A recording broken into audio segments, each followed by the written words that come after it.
Good morning, everybody. Welcome back to Zoo School Live. My name is Laura, and today I have with me some underappreciated and very misunderstood little friends. We are going to be talking a little bit about Madagascar hissing cockroaches.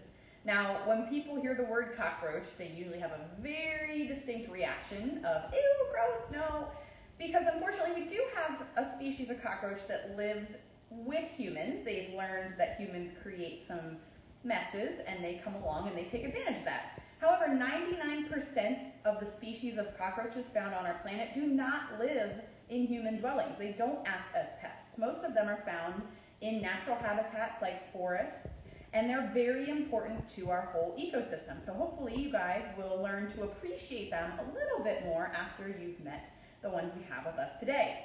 Now, just like every other zoo school, if you guys have questions as we go, please put them in the comments and we will answer them either here live on air or later on if you think of stuff after this has aired. So we're gonna get a close up here. I'm gonna bring one of my little friends out. We have a few hanging out in this box here too. Now, as the name suggests, Madagascar hissing cockroaches are native to the island of Madagascar, which is found off the coast of Africa. So this is not a species you would find living around here in Pennsylvania. And a little different too from some of the ones you may have seen before, whether you were out hiking or potentially hanging out in your house. These guys do not have wings. So they live mostly on the ground. They're gonna spend a lot of time crawling around in the leaf litter. So hissing cockroaches also, as the name suggests, do make a hissing sound. And we'll come back to that in just a moment. I'm gonna let our little wiggly friend here crawl around in our box. So we have a small colony of cockroaches here at Elmwood Park Zoo. We just have a few of them. In the wild, the girls, the females, which this one right here is actually a female cockroach, they live in really big groups. They're what we call gregarious or social. The males, however, are territorial. So the one that I just had, he creeped underneath that leaf, he's actually a male. Now, how do we tell them apart? It can be a little tricky at first. The female, whoops, she's having a little bit of a day here, aren't we? The female is gonna be kind of a darker, almost reddish brown color. And if you look at the top of her body near her head, she has a smooth case on the top of her body there. Her exoskeleton is smooth at the top of her body. When it comes to males, however, we'll let her crawl around right here. See if our little male wants to come back out. They actually have what we call horns. So right on the top above their head are these two bumps or humps that protrude from their exoskeleton, and those are horns. And they actually use those for defending their territory and trying to establish new territories and find a mate. So like many other animals that have horns or antlers, our cockroaches are gonna use those little protrusions to defend themselves and to establish territory and find a mate. Now, these cockroaches, as I mentioned, are gonna spend a lot of time on the ground, and they are very well camouflaged for hiding because they are a very, very important part of the food chain. Many, many different things in their natural habitat are going to eat them. Things like frogs and lizards, even snakes, small mammals and birds. So these types of insects are going to need to hide. So they would creep underneath the leaves, under the logs, and they have that beautiful brown color to help them blend right in. Now they have another way of protecting themselves from predators as well. I mentioned they are called hissing cockroaches. So if we take a close look, I have our little female here again, at her lower body, her abdomen, you can see these tiny little holes all along the edge. Those are called spiracles. And many times insects are going to use those for breathing. The way that a cockroach makes that hissing sound is by pushing air very suddenly through those little holes. And they're actually one of the few insects on the planet that make noise this way. Many other insects will make noise by rubbing their legs together or other body parts, but Madagascar hissing cockroaches push air through those little holes, almost like a bellows, for starting a fire. They push that air out very suddenly and it goes tss. Now, why would you want to hiss? If you're thinking of, an animal that normally is going to spend a lot of time hiding, you wouldn't want to make a lot of noise to draw attention to yourself. They hiss for a couple different reasons. Just like many other animals, they will communicate with one another using this hissing sound. In fact, when the males are courting a female, so when a male finds a female he likes, he'll actually stroke her little antennae and make that hissing sound as a way of communicating to her. They will also make that hissing sound to warn each other of danger, and another way that they protect themselves is by startling their predators. So if you imagine that you are a small bird, flying around the rainforest on Madagascar, and you come across this nice, big, juicy cockroach, and you're super hungry, and you think it's gonna be an easy meal, so you swoop down to grab it, and at the last second, it goes tss, really loud, it might startle you.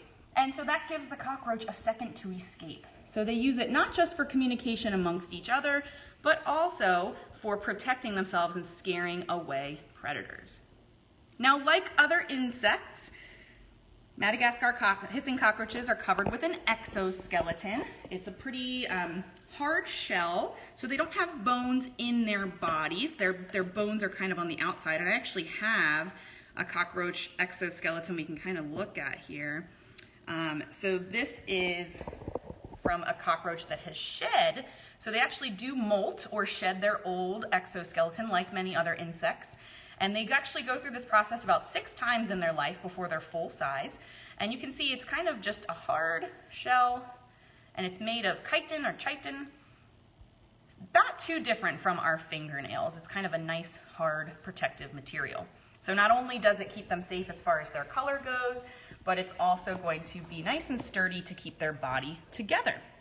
Now, I mentioned that the females are going to live in big colonies. We actually have, I believe, about 6 of our cockroaches right now are female in our colony. And when they give birth, it almost seems like they give live birth, which sounds very strange for an insect. Normally we think of insects as laying eggs or making egg cases. Well, with a cockroach, like the Madagascar hissing cockroach, they do in fact produce an egg case, and it's called an ootheca, which is a fun word, an ootheca. And they keep that egg case, though, inside of their body. So in her abdomen, our female cockroach would store her egg case until it was ready to hatch. And so that gives the impression that they give live birth, because at kind of all the same time, those little baby cockroaches will emerge from that egg case and come out of her abdomen. And they can have up to 60 babies at one time. It's a whole lot, and it can be very impressive to see in action. And they have to produce that many babies because, again, they are a very vital part of the food chain. They get eaten by a lot of different things. So while we think of cockroaches as being kind of yucky and scary and gross and invading our space, they are a very important part of the life cycle in not only our habitat, but in habitats across the world. Without them, many animals would not have food. They also act as decomposers. So I'm going to see if our little friend here will let me show off. Ooh, there's the hissing sound. Let's see if he'll show that off again, because that's kind of fun. There we go. So if we take a look maybe at the front of his body, he's got these tiny little antennae that stick out, and then he's also got mouth parts. But his mouth parts are not really designed for, he's not really feeling very social today. There we go. He's not really designed for chewing on hard objects. He's designed more for kind of eating stuff that's starting to already decay. So they don't have mouth parts that can bite, which is one of the reasons why you'll see them at many different zoos and nature centers and things, because they're very easy to care for and relatively harmless. But those mouth parts are what he's going to use to kind of grind up bits of leaf matter and fruits and other things. Let's see, our little female is a little bit more friendly. We'll see if she wants to show off her little mouth parts here. There we go. So you can kind of see underneath there, she's got these tiny little mandibles that help her to kind of grind up food. So they don't bite and chomp on things, they actually kind of mush stuff up with their mouth parts and break stuff down. So that's really important, not only for them to be able to eat different materials, but it helps to put nutrition and different minerals and things back into the ecosystem. So when we're talking about decomposers, think of things like worms and beetles, and even things like fungi and moss, things that break down material and return it to a simpler form so that it can be used by plants to grow and then eventually re-enter the food chain. So cockroaches are one of those animals that help to do that. So normally they would be found eating different plants, they'd be eating rotten fruits, breaking down bark, and then once they pass it through their body and poop it out, it basically comes back as an addition to the soil and helps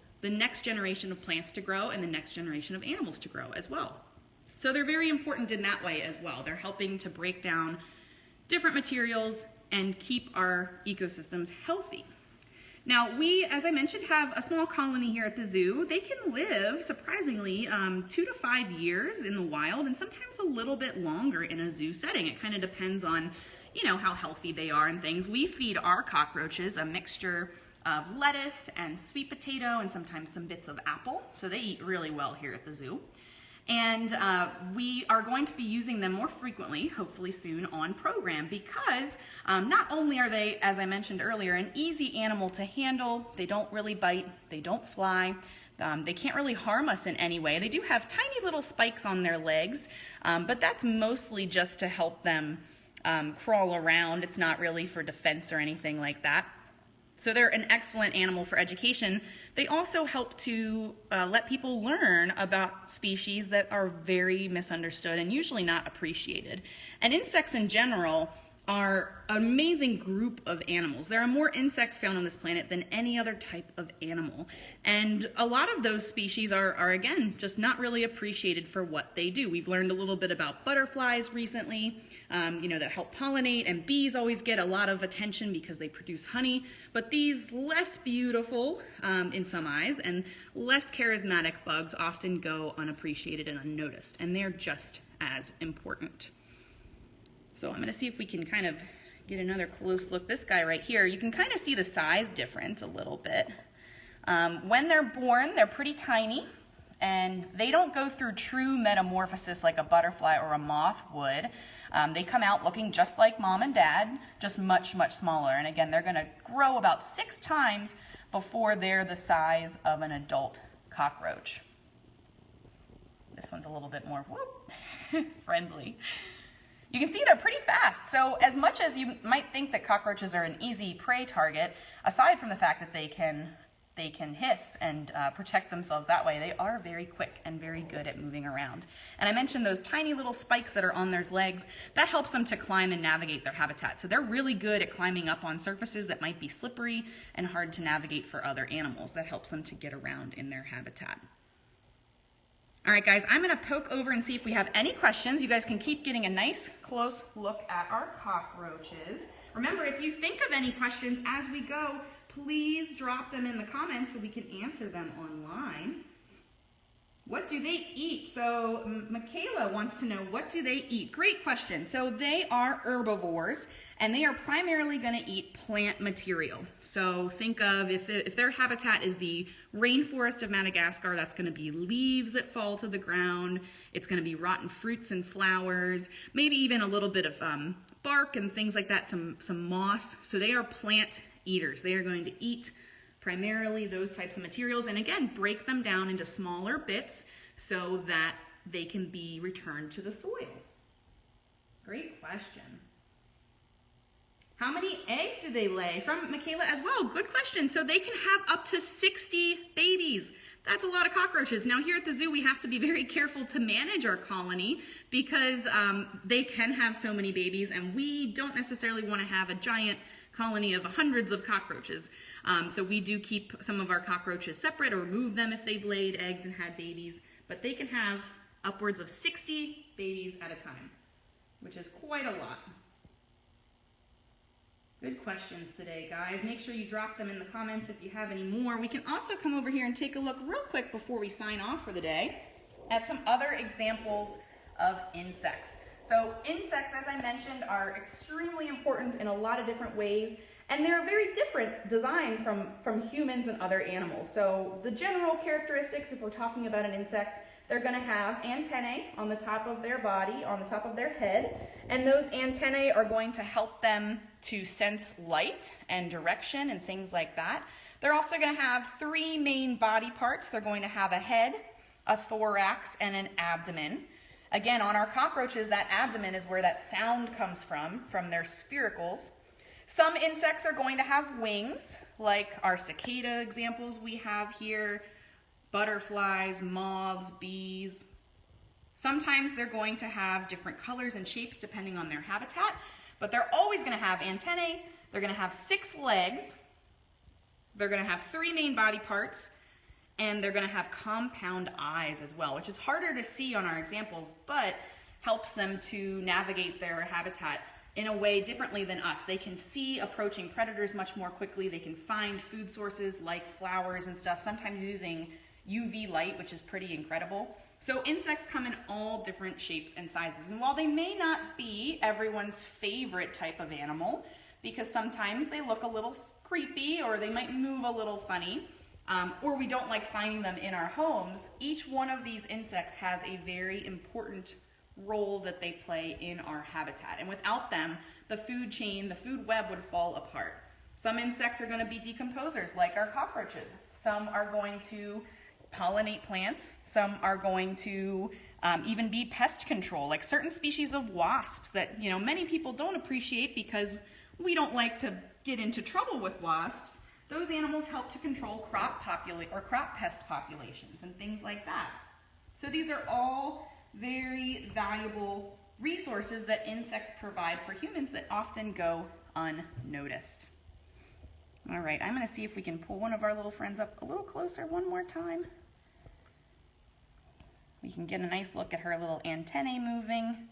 So again, they're going to use those to navigate. Cockroaches actually taste, believe it or not, with their feet, which might seem very strange to us, and I do not recommend us walking around and putting our feet on our dinner dish, but it's a helpful method for insects to explore whether or not a food source is safe.